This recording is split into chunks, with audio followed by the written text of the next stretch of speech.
Oh dear, good morning. Good afternoon. Oh, we're going to have a fun time. I'm Wiz, and I am joined today by the lovely. Hi, I'm Magic. And who are you playing today, Magic? Uh, okay, hold on. I'm sorry. Nerves. I am playing Inspector Marina Lotus Kun. Oh, that's why you were International worried Marine. about her accent. She's got an accent. Cool. Yeah, I'm bad at it. I'm sorry. No, it's fine. It'll come with practice.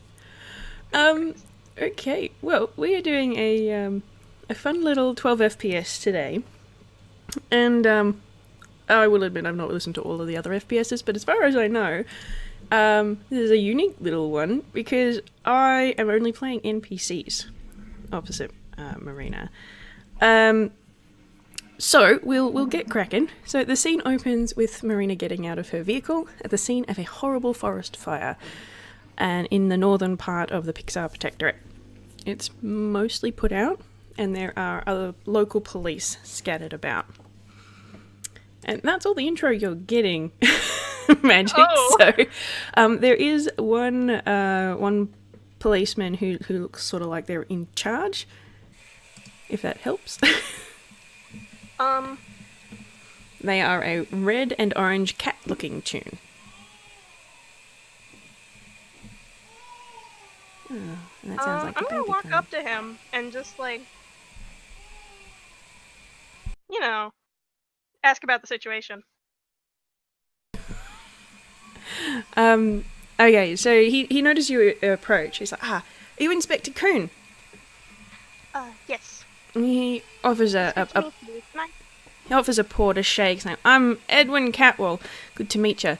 Thanks for Shake it back. coming to assist with this. It's a bit of a sad state. What's the damage? Well, as you can see, the fire is probably the most damage. It's mostly out now. We've got a few crews over there. But, well, here, I best show you. And he leads Marina over to what looks like the remnants of a campground. So there's like a big ring of rocks in the middle, like it could have been for a bonfire, and there's some really big, thick, burnt out logs either side of it, where it could have been the seating area. And what distinctly looks like the remnants of a wooden caravan.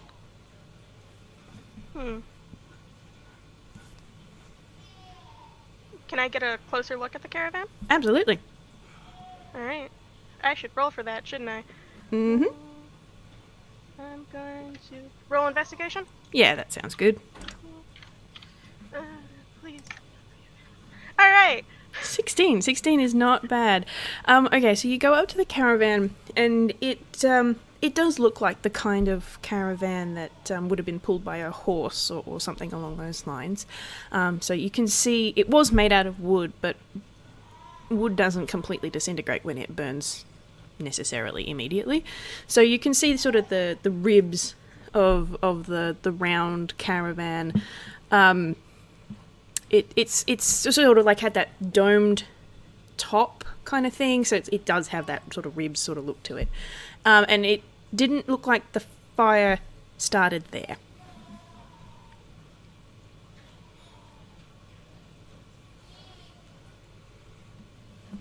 Alright. Can I look at where the bonfire was? Mhm. Because that would be the most likely source of there being a fire started.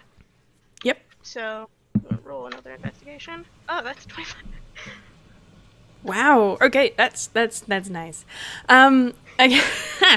Yeah. So you go and have a look at the bonfire area, and you can see like there was a fire in here at some point recently, but because fire is remarkably cleansing, I suppose it's hard to tell whether or not it started here or if it just swept through here. And the only reason why you can tell that it didn't start in the caravan is because of the way that the fire sort of the burnt material looks in the caravan. So it looks like it caught from the outside and went in rather than starting inside and went out because of the way that the the remains are the way they look. What you do notice, though, is there is quite a lot of disturbed earth around the bonfire, and you're pretty sure that that is not due to whatever caused the fire. It looks like there might have been a fight here.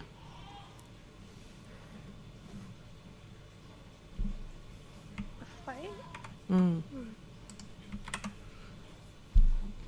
Is it just around the base of the campfire, or is it larger than the camp itself?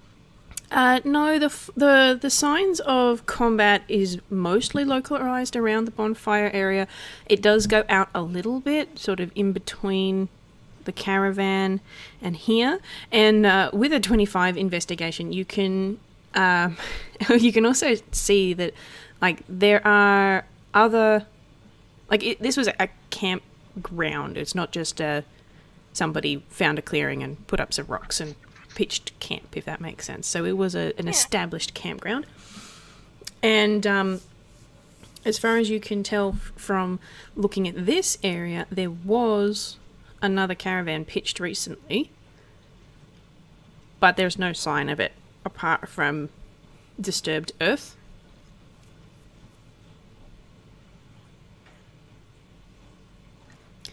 And Edwin is sort of watching you have a look around, and he has a clipboard in his hands, and he's just sort of waiting for you. Tell me, has there been any reports of bandits in the area?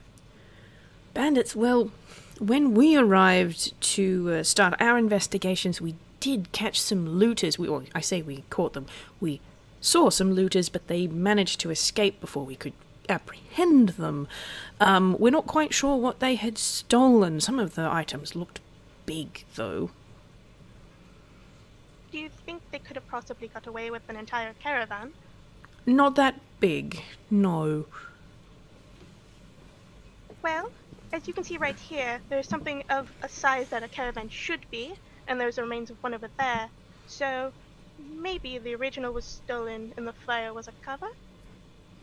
It's a possibility. How to put this? Are you of delicate stomach, Inspector?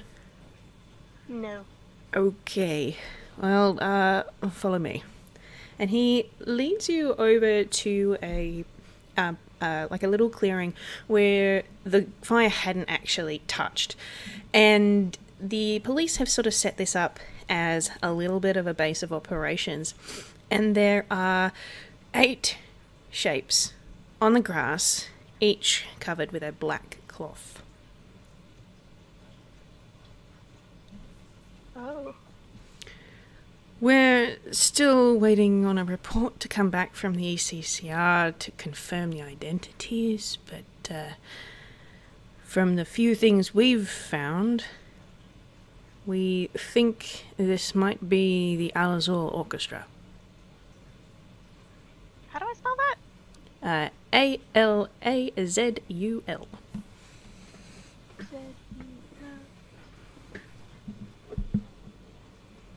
Okay. Would I be familiar with this organization? The Al Azul Orchestra is a travelling music troupe. They primarily hang out in Pixar mostly.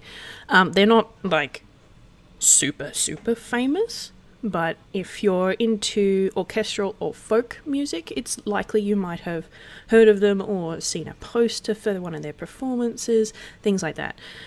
They're not they're not like a household name, but you're more likely to have heard of them if you spend a lot of time in Pixar, because that's sort of where they hang out.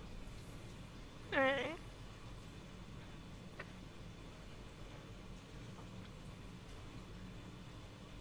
Do they look like... Oh god, how do I word this?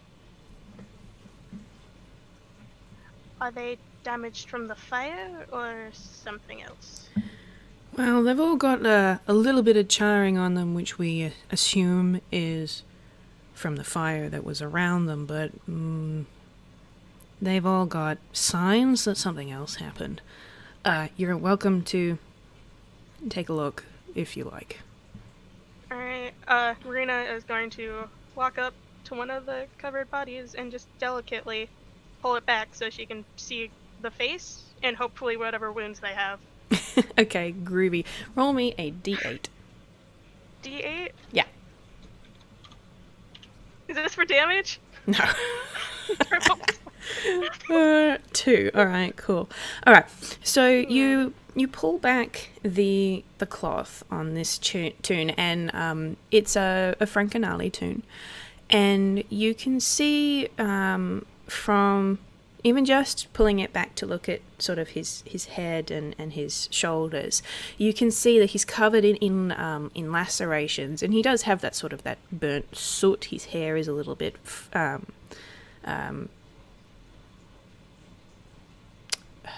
I had a word and I lost it. His hair is a little bit burnt, but like he's covered in cuts and lacerations, which looked like they could have been from maybe a dagger or a sword, but without really looking, it's hard to tell. It could even be like scratches. Can I look further? Yep, absolutely. Will this just be another investigation? Mm-hmm. Okay. That's a 9! That's a 9. Yeah, you're not really sure, but like you can at least rule out claw scratches because of there aren't any that really go all in the same direction. Like if you were, like, you're familiar with claws, you're a cat.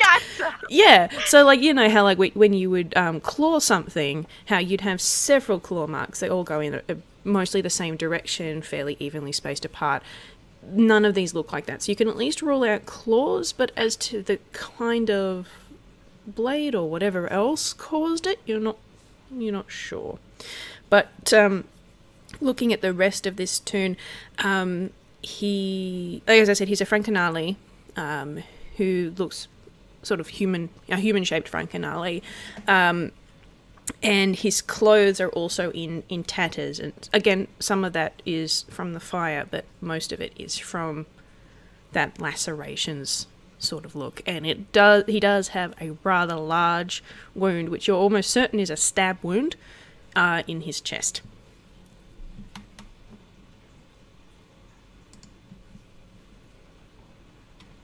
So I'm writing things down because I know I will forget it for like detailed information. Alright, so that one. Can I gently cover this tune back up and go over to one of the other ones and see if they have similar wounds? Yeah, sure.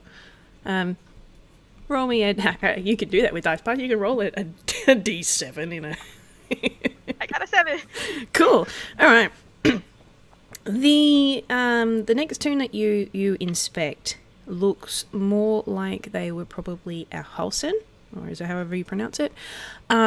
He's not in a great way. He had kind of a floral kind of look to him.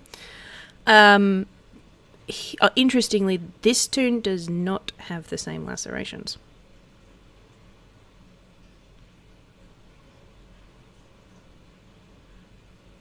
Should I roll an investigation check? Mm-hmm. Alright, I should just kind of highlight. I should copy and paste this. Alright, It's a 10. So you can tell it doesn't have lacerations. This one looks more like he might have... Like, there's no wounds on this guy, apart from, like, anything that he would have occurred from the fire. So it's entirely possible that he might have asphyxiated from the smoke, or got heat stroke, or just, yeah, died in the fire, as far as you can tell. Well, you said he was a plant, right? Mm-hmm. That might not be good for his health. Mm-hmm.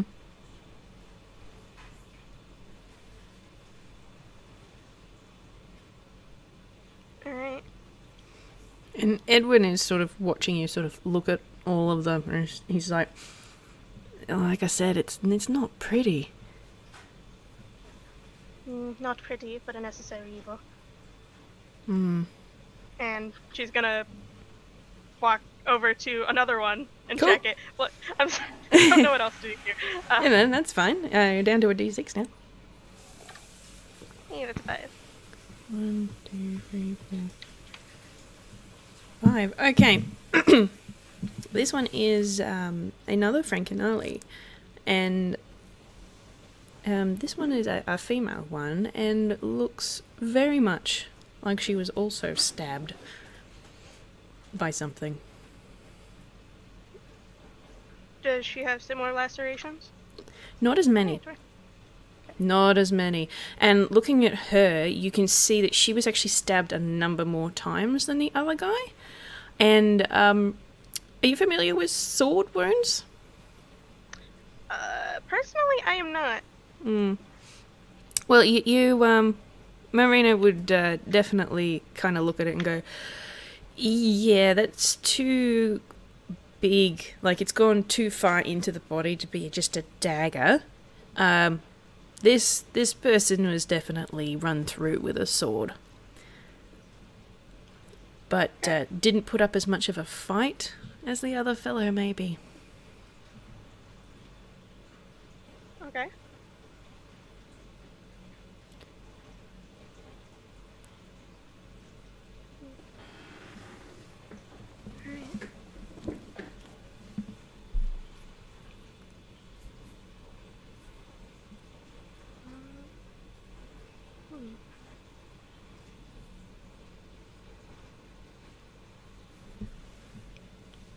Should I just go? I'm sorry. You're right.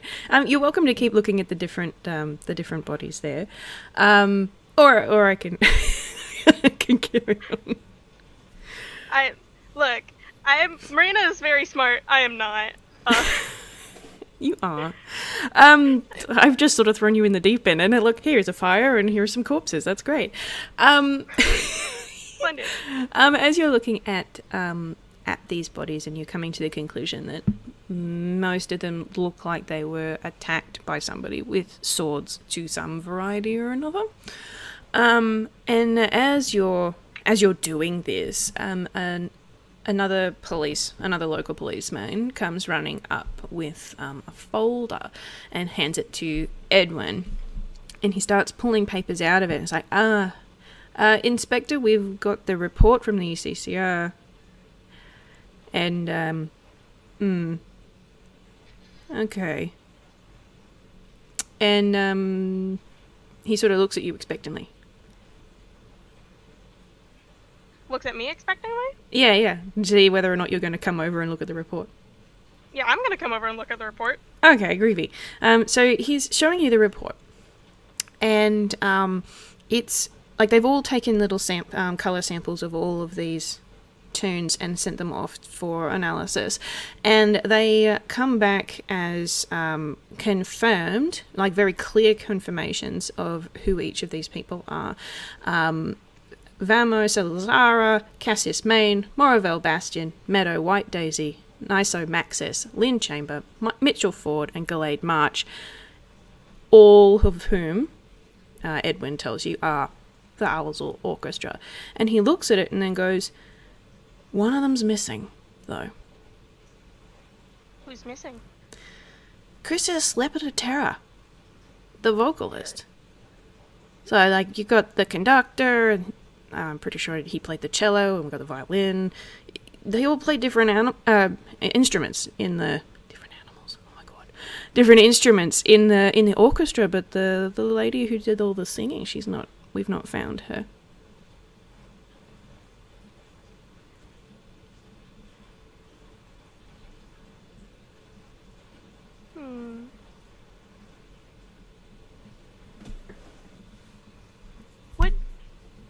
I don't think Marina would know this, but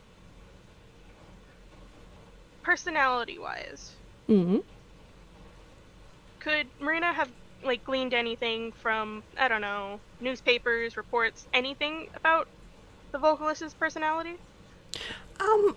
Like, I mean, she could probably do, like, some research of her own. Probably later. Probably later. They don't really have Google on their tune phones. But, like, she can definitely ask, because Edwin and the other tunes that are around here are all Pixar locals. Yeah. Tell me, vocalist have any reason to go missing? You think she's a suspect then? By that question? Well, no. She could be. She is missing, but she could also be kidnapped. Well, I don't know any reason why she would. Like, the whole orchestra were all very popular, especially in this part of Pixar. They, you know, they're all local people, you know?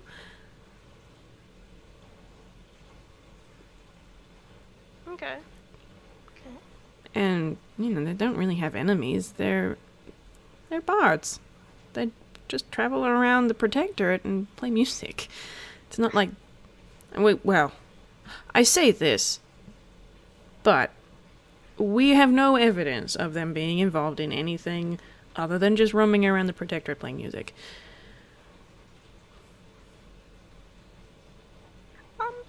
Tell me, would Marina happen to know reports of other vocalists going missing? No. Not at this point. No. Not at this point.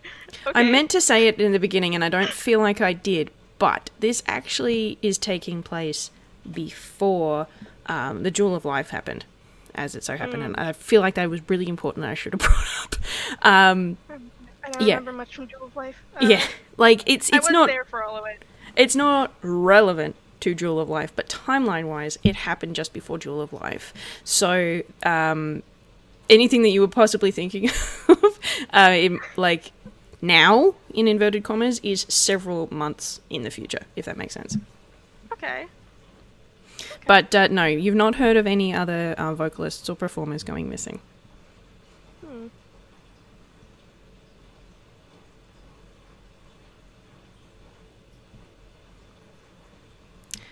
I'll get you at this point to roll me a perception, please.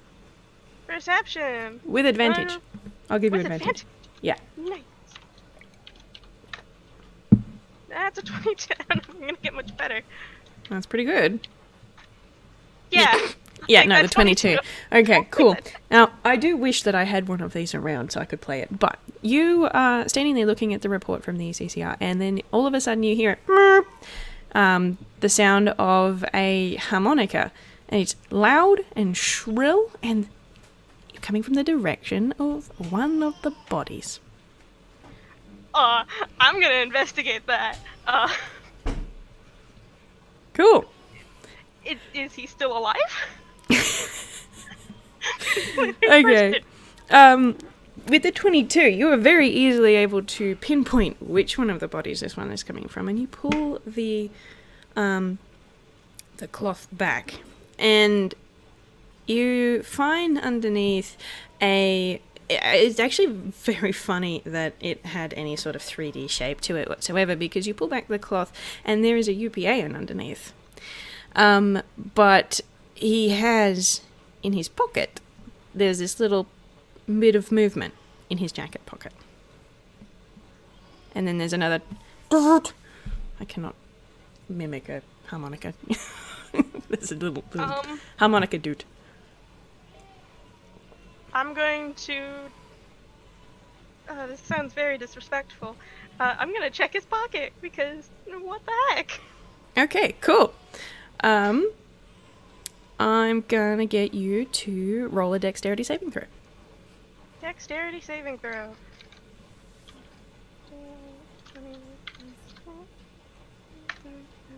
18. 18. Alright, you're fine. You reach into his pockets and pull something out, and you manage to sort of lean your head back enough to not have it bop you in the nose, but you are now holding a harmonica. It's a very nice looking harmonica. It's got, chrome and little wood paneling bits, and it sort of bounced in your hand as you pulled it out with a doot.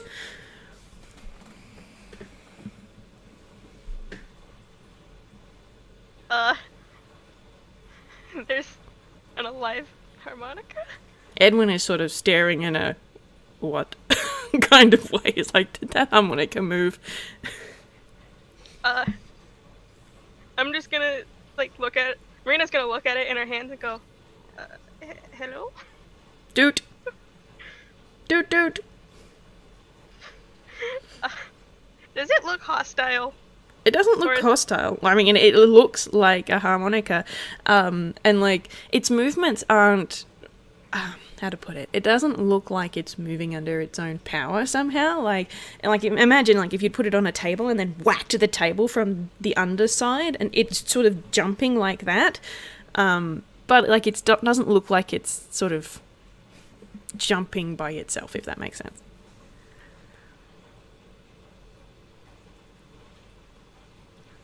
Alright, so it's probably not alive. Can I see? I didn't take Detect Magic. I probably should have. That is not one of the spells I have prepared. Can I just roll an Arcana check to see if, like, this thing is magical? Mm-hmm. What is my Arcana? My Arcana is 3. It's 15. 15. Okay. You don't have an awful lot of experience with moving, self-dooting harmonicas. But you don't get the feeling that it's inherently magical. Like, it's not a magical item, if that makes sense. If anything, it almost looks like something that, like, a poltergeist would be moving around or something along those lines. The dead people turn into a ghost. Did you say that out loud? No. That is a magic reaction to that. God, what would I even...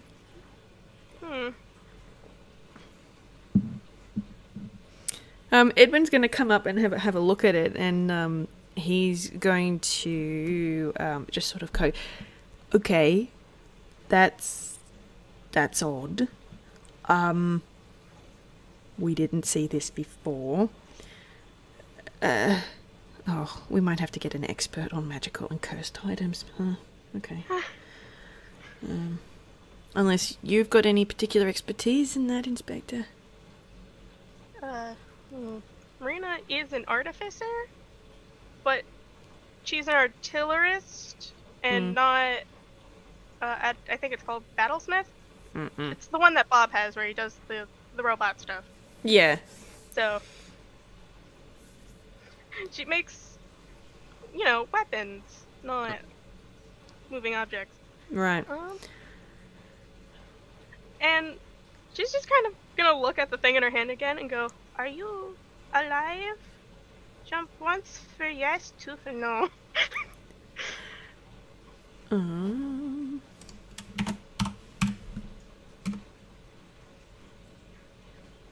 Okay.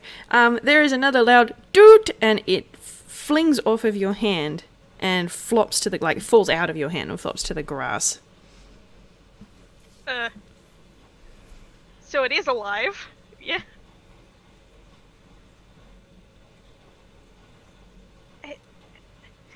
What do I do? And Edwin's sort of staring at this moving harmonica. It's like, who could we call? Oh, I know. That Atch will know someone. Okay, and he goes off to where his police car is, and you can see him leaning into the police car and getting his little radio and is talking into the radio. Can I pick back up the harmonica? Mm-hmm. And since it was in the UPAN's pocket, can I go see if he is in fact not dead? Like, maybe he was just, I don't know, playing dead. I'm not very smart. Roll an investigation. 12. Okay. You've not seen an awful lot of dead UPANs. However, you are very familiar with what happened on the taffy train and some of the details that weren't necessarily released to the public. And you are aware that on the unfortunate late Victor Tim, when he was discovered, he had X's as his eyes. And you can definitely see that here. Alright. So he's dead. Okay.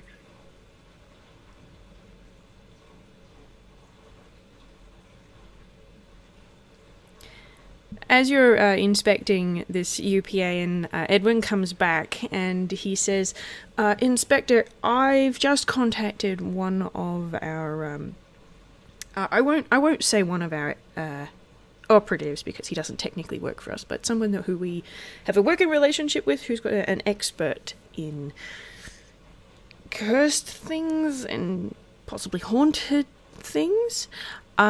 I've asked him to come and collect the harmonica after we've registered it for evidence, and then to take it somewhere a little safer. Is there anything else you wish to look at? Have you come to any conclusions at all? Ah, God. Alright. Geez, I know. Alright, forest fire. Alright, I'm just gonna write everything down, just really. That's fine. My brain thoughts about this investigation. So there was a forest fire. The plant person maybe died to the forest fire because it didn't look like there was any wounds on him.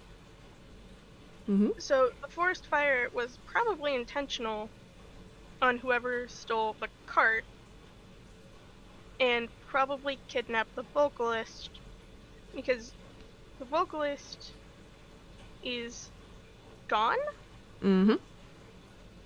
And since all of the other... I should probably ask this question. What was the guy's name again? I'm so sorry. I should have written it down. The cop there? Edwin. Edwin? Edwin, were all the bodies originally at the campsite or away from it? Well, we found most of them relatively close to the bonfire area in the campground.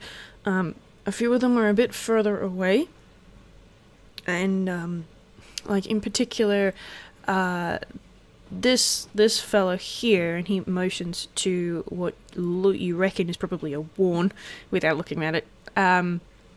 We found him actually quite some distance away, laying face down rather than like face up, and there were scratch marks in the ground, like he was trying to pull himself across the ground, but that's as far out as it went.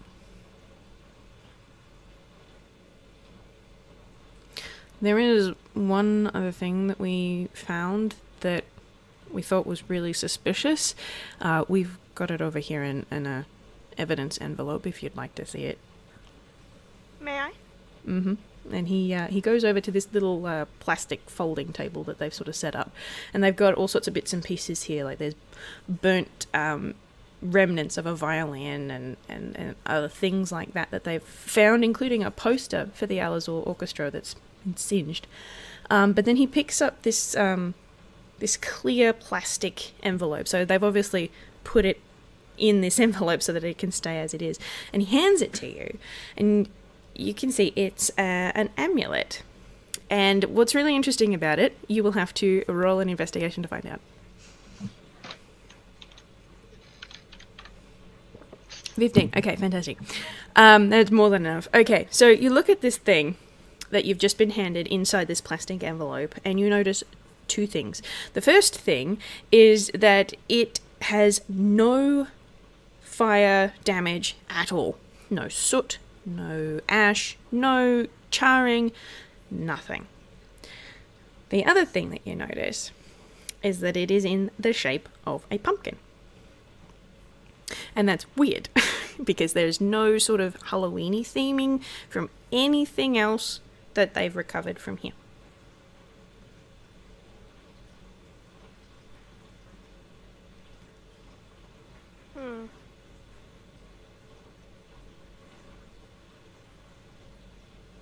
Would Marina know of any criminal organizations that use a pumpkin theming? You can roll history.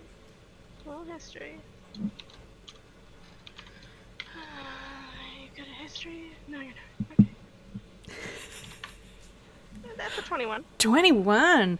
You can't think of any organizations that have a pumpkin sort of theme or a Halloweeny sort of theme. Like, there's plenty of non-criminal things that you can think of that have this kind of theming, but nothing, established to be criminal.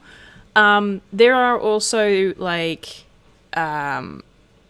spirits and religions and things of all sorts of different types. Like, there's a number of them that have, some of them are like Will-o'-the-Wisp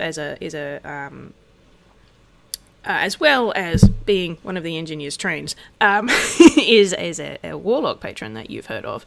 So there's a lot of different things that this could be relevant to. Okay. Are any of them based in Pixar? Not as far as you remember. Okay.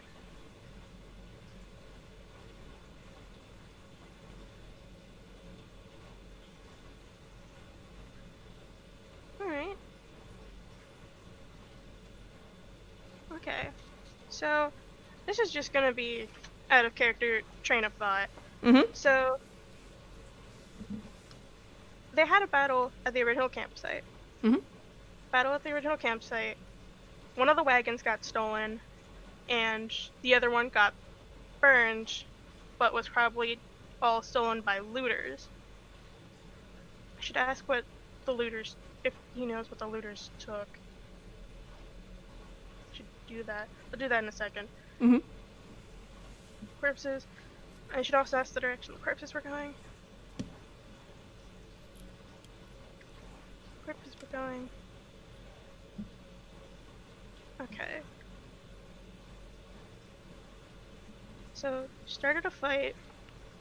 Someone probably started the fire on purpose, or it was a byproduct of the original fight.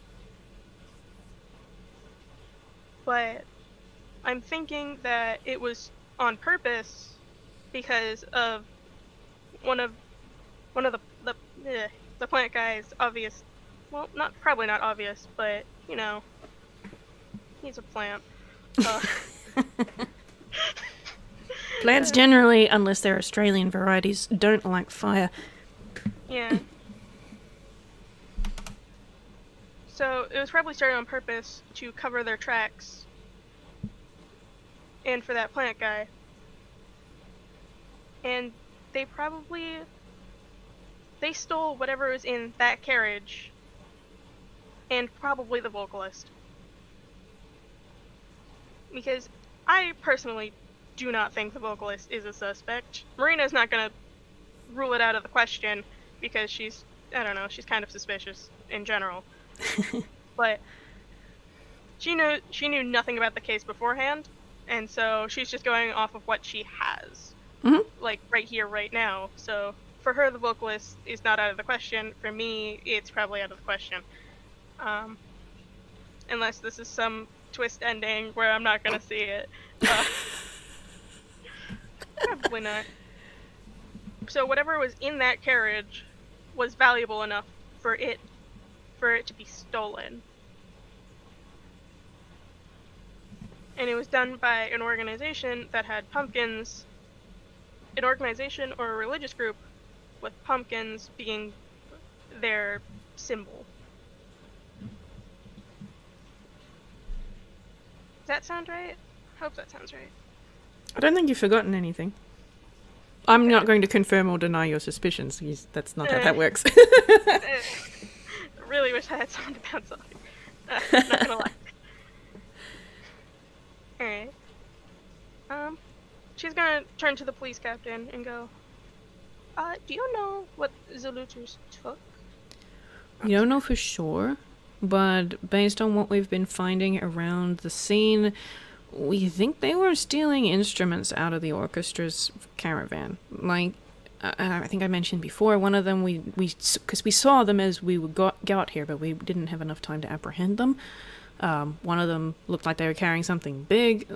Our assumption is it could have been the tuba, but we've found several instruments that belong to the orchestra. Like, I mean, you can see the remnants of a violin here, but we haven't found all of them. We found some of the drum kit, but not all of it, and we've not found the tuba, so we're currently operating under the assumption that the bandits that we saw here as we arrived were stealing orchestra equipment. And, if I may ask, do you know which direction the corpses were heading? Well, the ones that were not looking very much like they just had been felled in combat, they were trying to get away from the campsite. Like this fellow here, who I mentioned earlier, was going down the main path towards the road.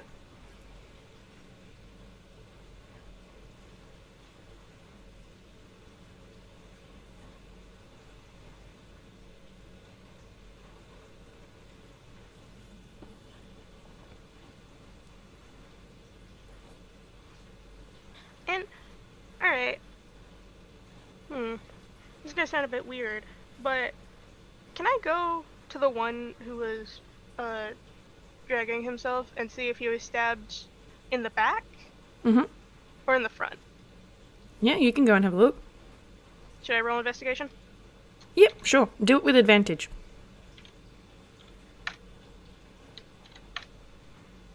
Nice. 20 will do. A dirty 20 will do it.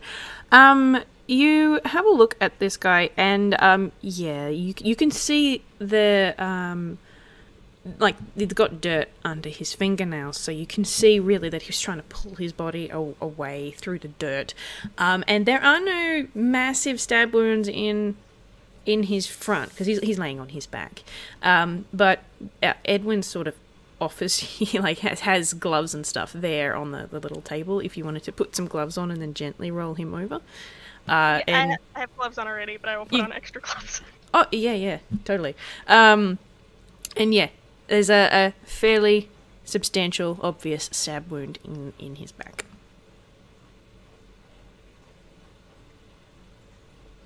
Alright, so he was definitely trying to get away and not what I was thinking. Okay. And Edwin's is sort of looking a bit awkward. It's like, I wish we had more for you, but if there's anything else that you've noticed or you can think of that we can add to our investigation, that would be great. We are doing our best, but this is... Quite a lot of the people on the force really liked the music from the orchestra, so it's not quite personal as such, but it's... there's not really a good word for it, is there?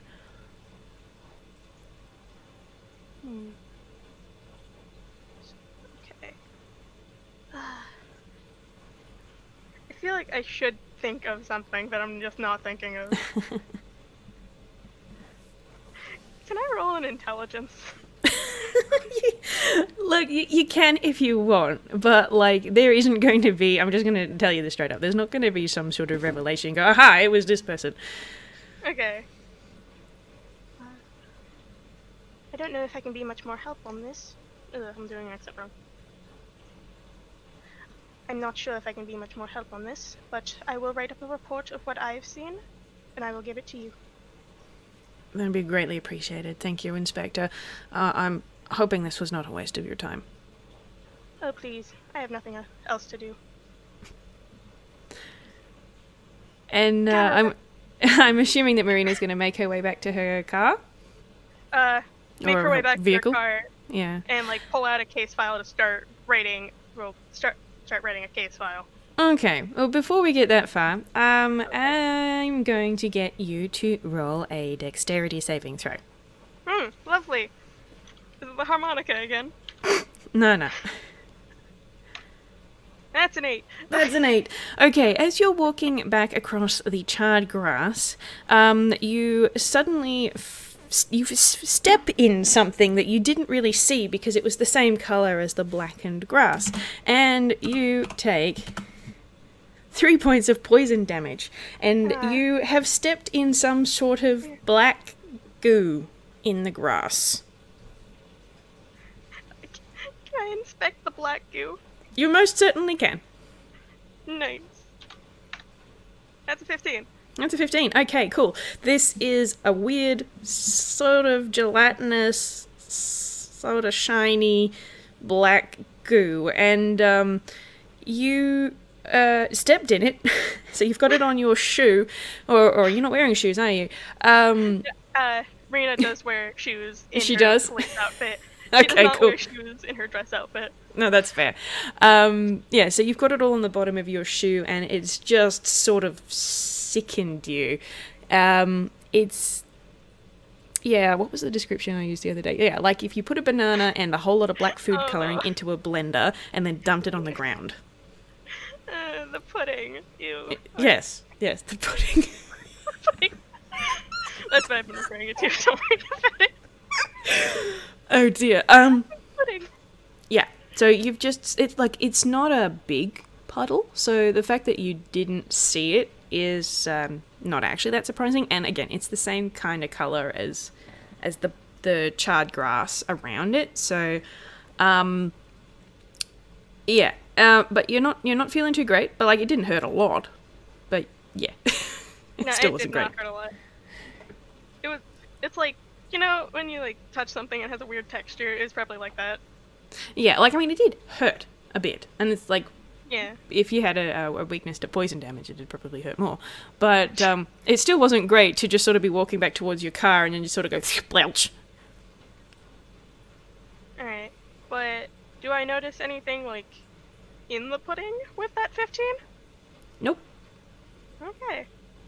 I am gonna call the chief of police over to come look at the you know, At the very goop. obviously. Edwin sort of looks at it and he's like, "Oh, we didn't notice that before." Okay. And he sort of waves to some of the other police who are still looking for things around the place. And one of them comes over with a little sample kit and sort of like from very far away with these long little scoop, like a really long teaspoon kind of thing, and sort of spoons it into a test tube kind of thing to go and take some of it back to the lab for analysis and things like that. Yeah. Uh, Oh, jeez. Okay. And where was this pile of goop in relation to the campsite? Was it pretty close? it was pretty close. Hmm. Like, it wasn't in, like, super duper close, because that's dirt around where the bonfire was, so it was in the grass. But, yeah, it was relatively close.